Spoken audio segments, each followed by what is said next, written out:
Hey, thank you so much to all 50,000 of you who've subscribed to this channel. That is a huge milestone, and today we're going to celebrate with this Q&A, talking about travel, running a YouTube channel, a little bit of end of year wrap up, and also making one big announcement that I've really been looking forward to telling you. I put out a couple of calls for questions on Instagram and also on here, so make sure that you subscribe so that you don't miss the chance to submit your question next time. Do you have any advice for new YouTubers who also dream of going from 0 to 50k subs? Yes, I would say put your absolute heart and soul and half a year of your time into creating a perfect video fully according to your artistic vision with no compromising at all, and then get so lucky that you release it during a massive lockdown when everyone's sat at home with nothing to do except watching YouTube videos. No, I'm only half joking. Obviously you do make your own luck with how long you stick at it. A lot of people get disheartened and just give up during the phase where they're still really bad at making videos and they never push through enough to get that big break. And I think that is actually my advantage. Like, I've always been so obsessed and I wanted to do this so badly that so far I haven't given up. I think it's just about time.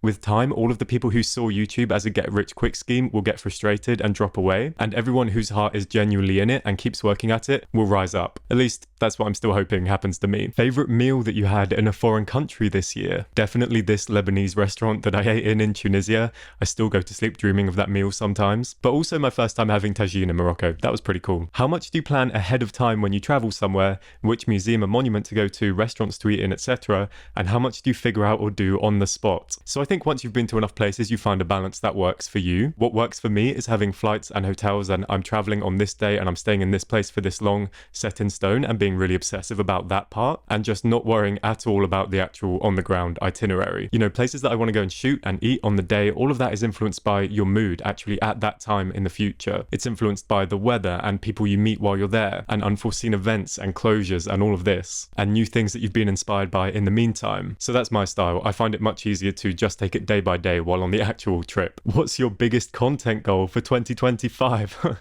Thank you so much. Other YouTubers always ask the best questions. More consistency and more historical deep dives. I mean, take my video when I was in Granada, you know, a couple of years ago I would have just said, oh, Alhambra is so beautiful, you have to visit here.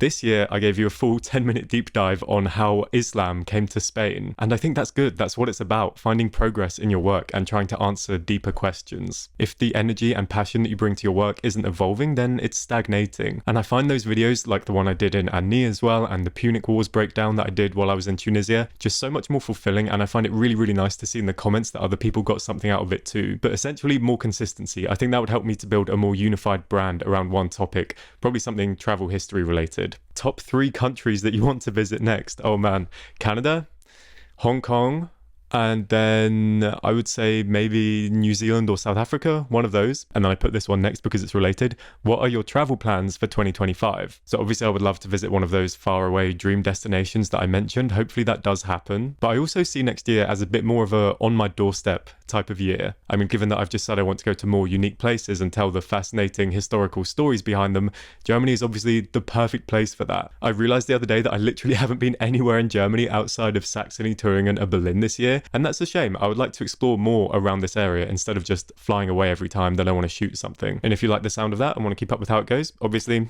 don't forget to subscribe while you're here. When will you come back to Tunisia to celebrate 50k subs? Anytime, bro. Where do I sign?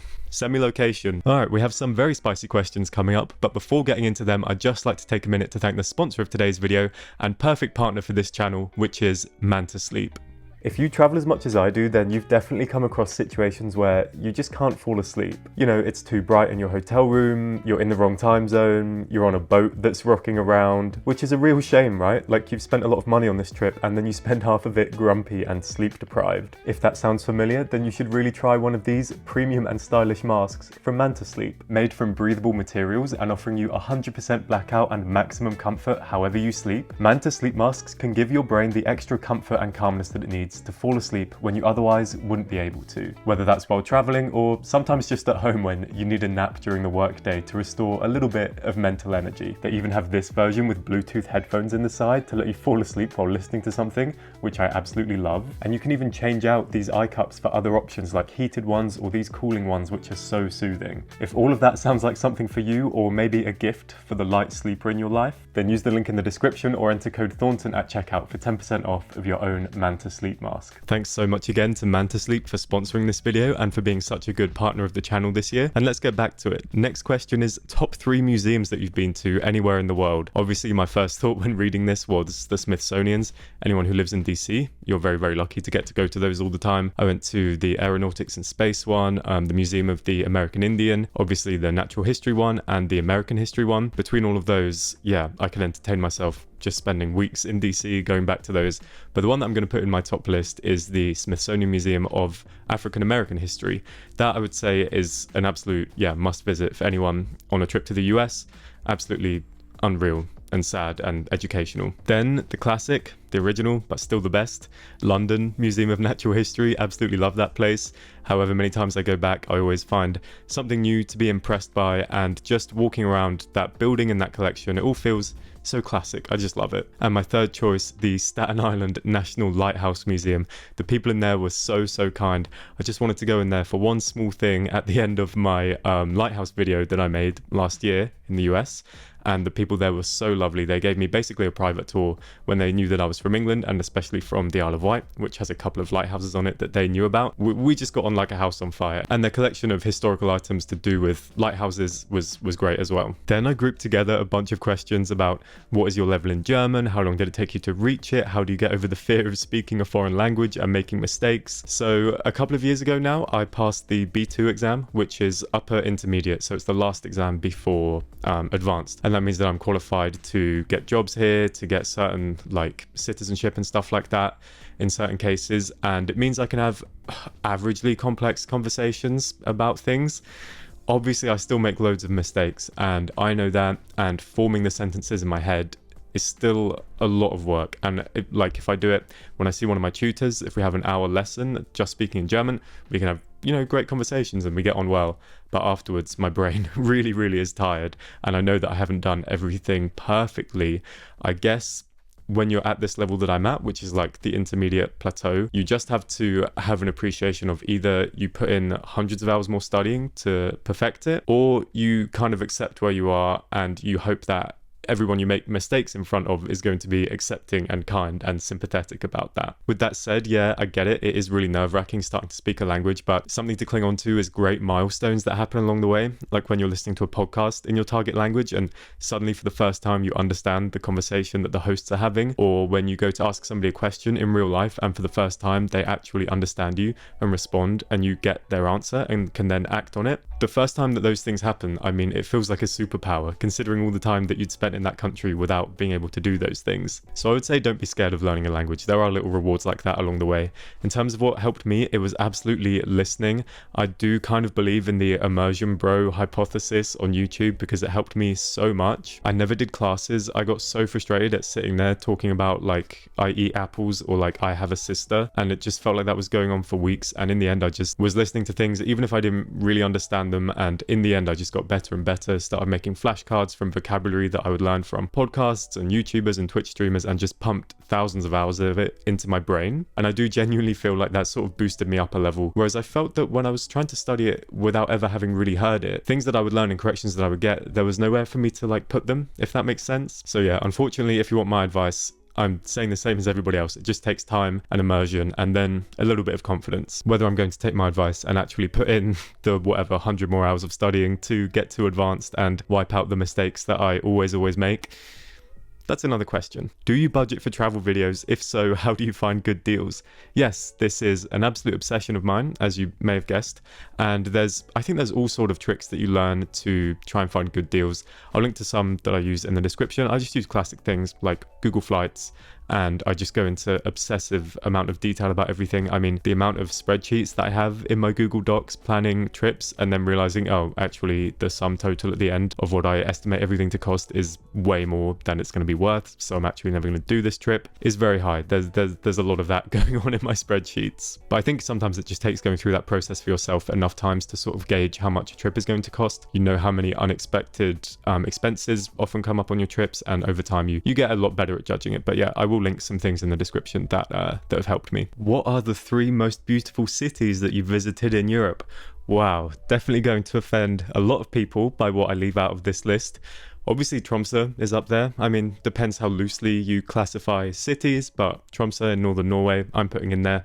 It's my channel and I get to make the calls. Obviously, Granada, I was there this year. Absolutely beautiful. And I'm going to do one from Germany, and my favorite, like, aesthetically city here in Germany is definitely Dresden. And anyone whose city didn't make it in the list, I'm sorry, they only let me pick 3. Have you ever visited a country and disliked it? Definitely not an entire country. I mean, again, I think it's a question of perspective, and if there's somewhere that you find interesting enough to go and visit and experience what it's like there, it's probably not very likely that you've paid and taken the time and made the effort to go and visit somewhere that it's not sort of a guaranteed hit. I would kind of be worried if I went to a country and I actually disliked it. Like, how bad of a judgment call have I made by coming here? I think it's hard to categorize an entire country in one way. Probably everywhere has its redeeming features. It just depends, you know, how much of an adventure you're up for, I guess. So no, I definitely haven't visited a country and disliked it. A few cities I've been like, glad I tried it. Nothing is really inspiring me to go back, but no, to visit a country and dislike it, no. I would be very sad if that ever happened. What made you start a YouTube channel? Great question. Actually, to do with the milestone and the Q&A and everything, great question. So I've had my YouTube channel for absolutely ages, and I always watched YouTube. I always loved it, even in like the early days, like watching Charlie's So Cool Like and all of that stuff. It was just a medium that I kind of found it quite easy to connect to, and I was a little bit obsessed with in those days. And part of me always felt that I could do it, that I could join in, but nothing really actually inspired me to go, okay, today I'm literally going to make a video, until someone, one of my friends at uni, showed me Casey Neistat on Snapchat in 2000 and I think 14, and that was the first time that something had lit the fire under me to not just be like, oh, I like this medium, but also, wow, okay, let me join in. Like, I have this sort of creative urge to join in. And I think half the people who started YouTube around the time that I did cite Casey Neistat in their origin story. And there's loads of other people that I found inspiring over the years, obviously particularly Craig Adams I talk about a lot. Love that channel. Obviously, ideally everybody has their one creative outlet, and if you're lucky enough, you get to put time and energy and money into it, like I have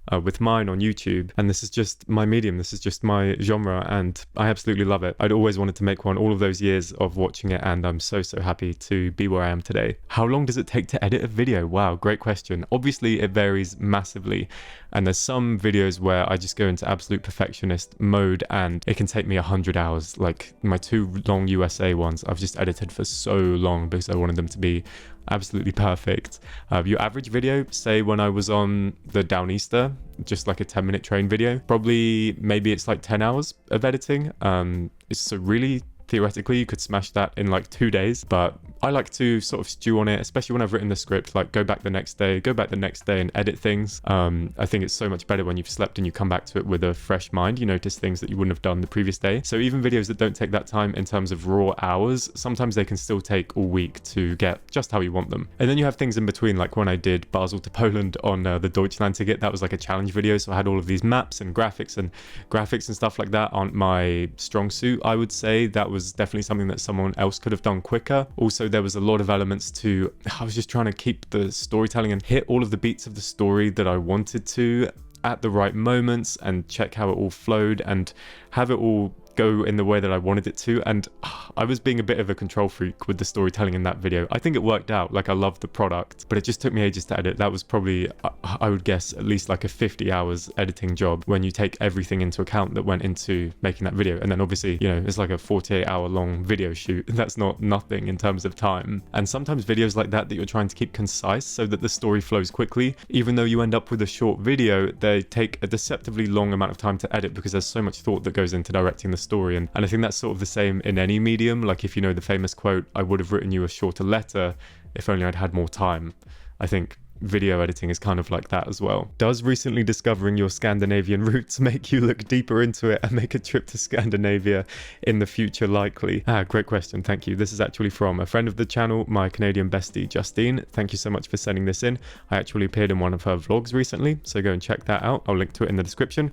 watch it after this video, obviously. And if you didn't know, I did one of those DNA tests, and it turns out that I'm more Norwegian than anything else, which is crazy. All I knew before doing it was England and Wales, and I just assumed I would be the most boring answer. It would just be England and Wales. Turns out that I'm a Norse god. You know, we're not the same, I guess. And weirdly, in terms of travel, it was actually kind of nice because I've already been all over Scandinavia. I spent loads of time in Norway, and I've always found that to be a massive privilege and loved my time there. So no, I would say it doesn't make me want to go back there right away. But I'm a big Norway head. I'll definitely be back there at some point. Have you ever encountered any problems filming in tight areas like a busy train or bus? And is it nerve-wracking talking to a camera with people around? Yes, it absolutely is. And if you're starting to make videos yourself, I wouldn't try to expect that to ever go away. I think eventually you get slightly better at it, but you also get way better at just accepting the awkwardness, knowing that it's weird, and having this sort of acceptance that, okay, as long as I'm not hurting anybody, I'm not making anyone else's experience worse, I just need to push through and try to get this shot for my video. Like, I remember trying to shoot the mini cabin video because there's just so many of you in such a small space, and having a moment without someone coming or going or someone being where you want to get the shot, it can actually take ages. I think one other skill is to accept that it's going to get you into conflict situations as well, and sort of learn your lines and be gracious. I mean, that's happened to me a lot of times. Oh, you're not allowed to film in here. Oh, okay, sorry. And then I stop. It's totally fine. On the other hand, there are people who are obviously just having a bad day and they want to pick a fight on you, and I have had that. And equally, I think you need to be prepared to diffuse those situations as well. Thankfully, they're kind of rare. How do you balance expectations with reality? As in, do you ever get disappointed with a place because you had something else built up? To be honest, I actually think I'm quite good at dealing with this. Like, I just find going to new places so interesting that even if it isn't the exact shiny thing that I had in my head, I'll still find some nugget of something there to cling on to and think that it was like worthwhile to visit. I think that's, one of the times that it's important to go with the right attitude and think, okay, maybe it wasn't exactly what I expected, but I'm still enjoying being here. Or even if you do genuinely go to somewhere that is bad for some reason, maybe it's a numbers game. Maybe you've gone to enough places that actually were unexpected hits that it makes up for all of the unexpected misses. That's life, right? What's a common phrase that Americans say when you visited that you can't get on board with? Yeah, I'd probably say every time you order something and they turn the screen around to ask you if you want to add 20% to the price. No, but honestly, I can't talk because I've adopted so many Americanisms into my own language, but there's still some that I find so strange. I've been listening to so much American, just because of the election coverage and everything, I've been listening to so much American content, and still to this day, I just think there is a huge ocean, obviously, because there actually is, between our two versions of English. Like I said, I've adopted some of it, so I don't get on board with all of the like high horsing that some English people do. You know, the pain in people's eyes back home when I say terms like grocery store or convenience store. There's a lot of things like that that I've just adopted. Like, I say mail instead of post, and you know, people kind of get their pitchforks out back in England. But what are some that I actually don't like? There's some that are just, and it's not that I don't like them, they're just dead giveaways that somebody is from the US. So one example would be, I always hear it in news coverage, pennies on the dollar. And it makes me pause and think, we already have the word percent. So I don't really get what pennies on the dollar is. And you would never hear an English person say like, oh yeah, they were forced to sell their business for pennies on the pound. Or hear a German say, yeah, we only got 30 cents on the euro for it. Like, no, you got 30% of the value. We already have the word percent. So actually another thing that always sticks out to me when I'm there is that people ask me about Great Britain. They'll be like, oh, how is that in Great Britain? Or they'll be like, when are you going back to Great Britain? And I always have to pause like, where? Oh, sorry, yeah, I am from Great Britain. I just never think of it that way. I don't know, maybe that's a southerner thing. People from other parts of the UK, maybe they say it. Obviously not if you're from Northern Ireland. Americans definitely do have some unique terminology though. Like last time I was there, I got the chance to learn what an everything bagel is. I mean, I'd heard about it in movies and stuff, sure, but I never had to actually understand what it was until I was stood in a bagel shop in New York, just being the random foreigner who doesn't know what's going on or what to say. By the way, that question was actually asked on my Patreon. That's right, I have my very own Patreon, and it's very exciting for the channel. I've never actually announced it until now, although it's been sitting around in my video descriptions for about a year, but we've actually built up so much exclusive content on there over the last year that I think it's finally ready to announce and to go live with as a sister project to this YouTube channel. We've got some cool things on there, like extra Q&As, playing some GeoGuessr, I did some director's commentary on some of my longer videos, but above all, the thing that I really love doing on there is my solo update podcast, where I talk to you about something that's been on my mind. It's usually something that I've been doing or working on for this channel, but I'm able to talk about it there in a more long form, candid way and get a lot more of the details out there, talking about all of those decisions that go into making videos and shooting videos. You know, quite often there'll be interesting things that I learned during the research process or that happen to me while I'm traveling that just don't make it into the vlog because either I didn't shoot them or because there just wasn't time to include them in the video. There's just a lot of things that go on in my head behind producing the actual content that comes out on YouTube, and all of those fun stories come out on the Patreon. And yeah, if you fancy that, then obviously feel free to subscribe to the Patreon as well. It's just a few dollars a month and every single penny of it goes into making videos for this channel. You'll get instant access to over 40 Patreon exclusive videos and obviously my eternal gratitude for showing your support. Alright, next, slightly different question. Favorite city break that included a music festival? Actually, a really good question. Two things come to mind immediately. I went to 2 Primaveras a couple of years ago. So Primavera is a chain of festivals that's sort of around the world. I went to Primavera Barcelona the year that it was Tame Impala, Dua Lipa and The Strokes, and that was just amazing. Absolutely loved that. Obviously combining Barcelona with a music festival, I mean, just unreal vibes. It was the strangest festival setup that I've ever seen, I would say, because it was just in a big concrete space. Like, it wasn't grassy like festivals in England, but it kind of worked. And one thing that I know is controversial but I liked is that they had 2 main stages next to each other. So the main acts, they would just literally go back to back all night. Because it's summer in Barcelona, the headliner comes on at like 2 a.m, so it's nice and cool. But because they had 2 stages literally right next to each other, they could just have bands on the entire time, because while one is playing here, you have the other one being sound teched and everything and set up here, and when they go off they can come on and this stage starts getting sound teched for the next one, so there was no gaps. I thought it was genius. I know that some people didn't really like it, but I loved that. I would like to go back there one year. And the other one that comes to mind is I went to Primavera Sao Paulo.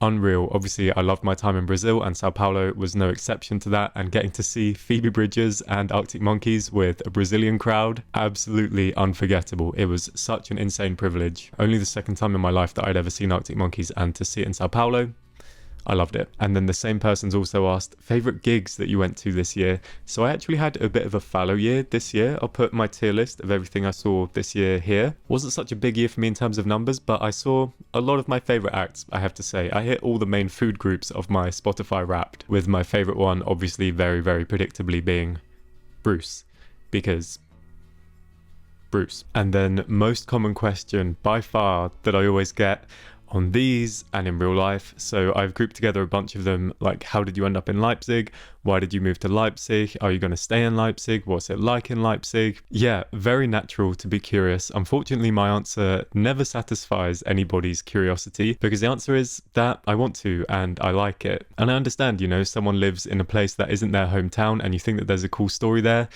Unfortunately, there really isn't. You know, I could write you a Tolstoy novel about the series of decisions that led from my childhood on the Isle of Wight to me living here in Leipzig, but it would be very, very boring. I very, very fortunately got an opportunity to get German residence. Obviously, we were still in the EU at that time, so we could move to other countries, and I was in the south of Germany for a bit, and now living in Leipzig for 3 years. So I guess, obviously, I do like it. And yes, I will probably go back to living in England, living on the island one day, but not just yet.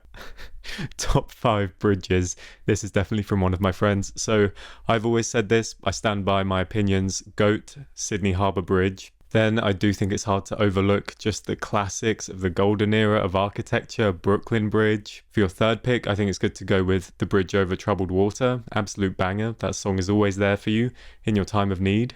Fourth, a slightly more niche one, but it featured in my main video, the Androscoggin Swinging Bridge. Just a wonderful name, Androscoggin, great word. Also swinging, sounds like, you know, a Sinatra song, and it's just a beautiful bridge. I really loved it. And for my fifth pick, I'm actually going to say this ridiculous bridge with a house on it in the Lake District. I mean, why? Why does that exist? And they've also asked, what's the video that you're the most proud of from the last year? Another great question, another thing that I actually wanted to talk about.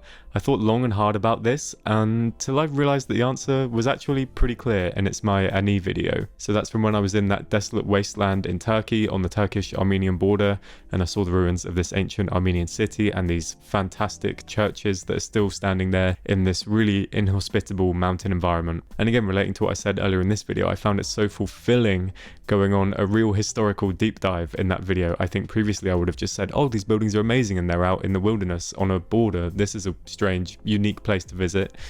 But instead I was just like, but why? What is going on? What is the actual story here? And I broke it down and got my head into the research game.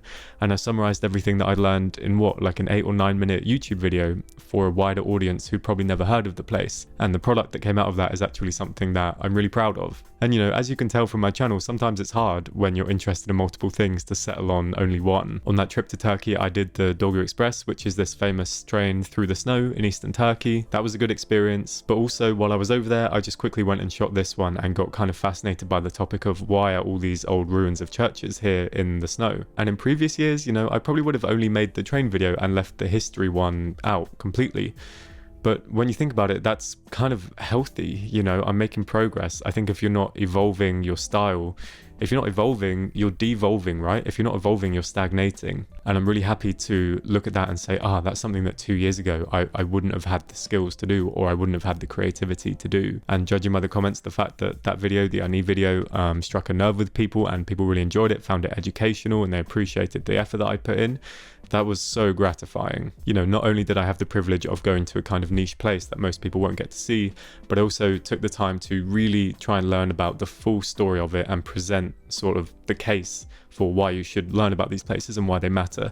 And I found that actually just as fulfilling as going there was probably the week that I spent reading and researching about it. And I do think, to be honest, that that's the exact same inquisitive spirit that's always been in my videos, whether it's man goes long way on weird journey or man goes to interesting historical place and tells us about it. I think the whole thing just comes from a place of like curiosity about the world and wanting to understand why things are the way they are and what's out there. You know, I feel like it's the exact same energy, just, you know, transferred through me into two very different styles of videos. My favorite, is definitely the Ani history one. And I'm really happy that I experimented with that. Posting that video was really going out on a limb for me. And next year, I would love to follow that path a bit further in more videos.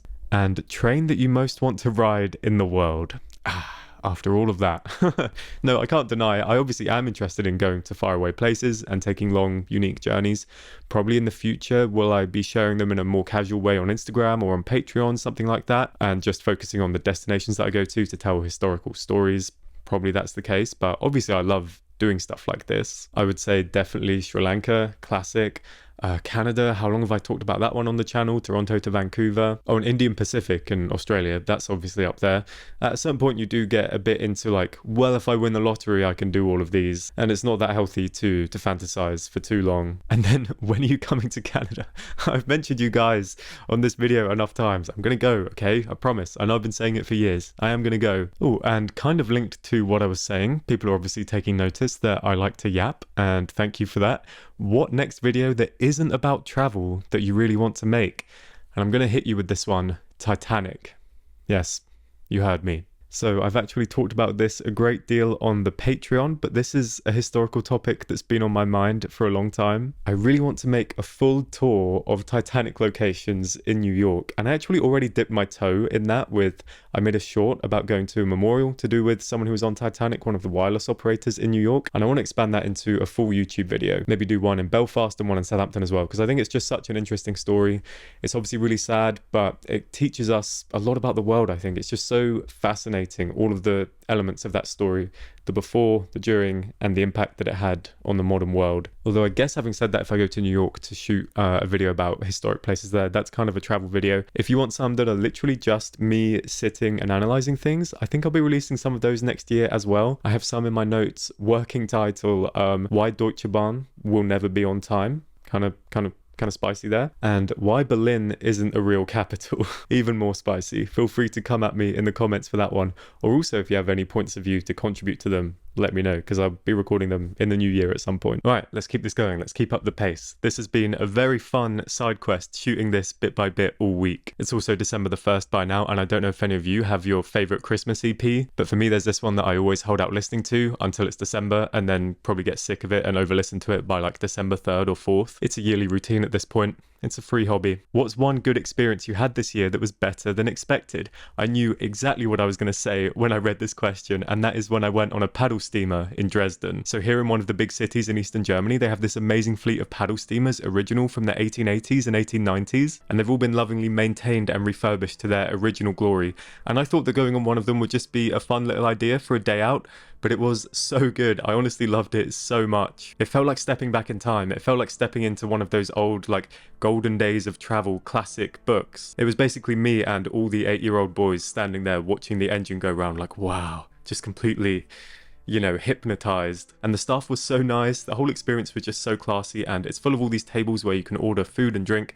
And obviously, if you've ever been on the Elbe or to Dresden or to any of the towns along that river before, you know that it's just a beautiful part of the world, and it was just so calming and pristine and lovely. I'm definitely going to go there and try to ride on some more of them soon. I know that a bridge collapsed in Dresden, so I'm not sure how that's affected that business, but just wait until that's fixed, I guess.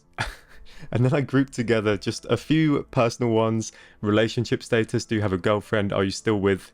Again, one of those things that's totally reasonable to be curious about. I'm the first one who's voluntarily shared a lot of my personal life on this channel, and I get why that means that people then feel part of it and included, because that's your goal when you make videos, is to make people feel part of something and included. Yeah, I was kind of glad that this came up a few times in the call that I put out on Instagram, people asking me about this, so that I could maybe, just say that I'm going to redraw the line of where I put my boundaries of what I speak about on the channel. I think that's probably a bit healthier for me going forward. Just that I don't talk about stuff like that anymore. For now. I'm sure you'll understand. Alright, one that I can actually easily answer. Favorite US state that you've been to? I can answer this very definitively. Maine. Are you mad? The real question would be, what's my favorite US state that I've been to other than Maine? And there, actually, I would probably say Connecticut, because that's somewhere that I've been to multiple places as well. Is that too samey? Maybe that makes me a bit bland. Oh well. Where you lead. Do you have any regrets from your trips? Great question. I'm not sure in what sense you mean. Obviously, there's some things that I've missed out on doing because there just hasn't been time, but there's nowhere that I've been that I regret or that I wish I'd gone somewhere else. I've always learned something everywhere that I've been. To be honest, taking content brain in towards this question, which, I'm focusing on the channel really hard, and content brain I think I bring to all discussions. Content brain wise, I would say photography. I don't have many great photos from my trips that I really like. I think I was better at this probably 5 years ago, prioritizing photos, but for some reason I just find it really hard when I'm shooting a vlog to capture everything horizontal video, and I'm trying to think about shorts as well and reels, so I capture loads of vertical video these days as well, and somehow in that mess, photos, I've got snaps on my phone that I send to people on WhatsApp, hey, I'm here. But in terms of real travel photos that I love and that I'm proud of and that I'll cherish forever, the amount of those that I get has been going down every year, and that's something that I regret. I'd like to get a bit better at being agile with the camera and just filling in all the gaps in my content plan at once. But obviously, that's a lot to ask for, so I'm going to be nice to myself about failing in that regard right now. What is your end goal on YouTube? World domination, obviously. Make enough money to build a colony on Antarctica and live out the rest of my days with the penguins. No, honestly, it's the exact same as at every level that I've got to before. Be better tomorrow than I am now. I just want to keep improving. I want to keep having a good time and sharing stuff that interests me, learning about becoming a better filmmaker all the time. Probably in terms of numbers, I've made this 50k because I'm obsessed. That's a massive happy milestone from this year. Obviously 100k would be the crazy one, getting the plaque. Big shout out at this point, by the way, to one of my best friends, David, who I do a podcast with. He's just hit 100k subs. So deserved. So much hard work has gone into that channel, and I find that very inspiring. I'd like to get there as well, but saying that's an end goal for YouTube, I don't know. I think I'm in this for the long haul. I think I'm going to be a cringy 60-year-old making videos. I'm a cringy 30-year-old making videos, so it's not really that different when you deep it. What camera should I buy to start a YouTube channel? This is actually a great question. Sometimes cliches are cliches for a reason. Use your phone. You're going to be awful at making videos at first, and it's better before you actually invest to get some practice at being a presenter, at lighting and at angles and everything with the limited technology. And then when your actual production and your actual creativity has gone far enough that the technology is limiting you and you would get real use out of some expensive technology, then go and buy it. And even then, to be honest, if you ask me, I would say get an RX 100 or something. You don't need to go crazy. But to start a YouTube channel, literally nothing. Your laptop webcam, if you have one. Have you had difficulty traveling as a vegan, and do you have any advice? Yes, so much. My best advice is self-forgiveness. I tell a lot of stories on here, and I've mentioned it on the Patreon as well. Making fun of non-vegan things that I've accidentally eaten because of a screw up, because of some situation I got myself into, because of the language barrier. Honestly, again, you've paid a lot of money to go a long way and put yourself in situations that are so distant from, being in your home country with your native language in supermarkets that you're so distant from that, and therefore I think you just have to be more forgiving with yourself. But yeah, honestly, with that said, I've spent so much time being stressed, eating bread from the supermarket in my hotel room instead of going out for dinner, and those are the things that you do if you're taking an ethical stance, and that's the price you pay, and that's totally fine. And your ethical stance isn't going to help anybody if you just beat yourself up and get sad about it, so give yourself some love. If you want to see me answer even more questions, there's a link in the description to an extended version of this Q&A that's exclusively for Patreon subscribers, and if you sign up there now, you'll have instant access to over 40 videos and podcast episodes. I'd especially like to thank all of my OG patrons, Ooh, thank you so much. You are the real ones, and I see you. Everyone else, I'm looking forward to seeing you over there. Thank you so much for 50k subscribers. Thank you for a wonderful 2024, probably my happiest year of making videos ever. I still feel so lucky and so grateful that you're here appreciating all of these things that I put so much effort into. That really isn't lost on me. I know I say it all the time. And thanks again to Mantasleep for sponsoring this video and being such a fantastic partner of the channel this year. We couldn't have got through it without them. If you're looking for something to help you sleep better in the new year, or a super premium and loving Christmas present for that special someone in your life, you honestly cannot go wrong with Mantasleep. Those sleep masks genuinely so good, and obviously by supporting the sponsors that we have on this channel, you're also supporting the channel, and I love you for it as well. I wish you a wonderful Christmas season. Thank you so much for watching till the end. Don't forget to hit subscribe if you haven't already, and I'll see you really soon. Bye.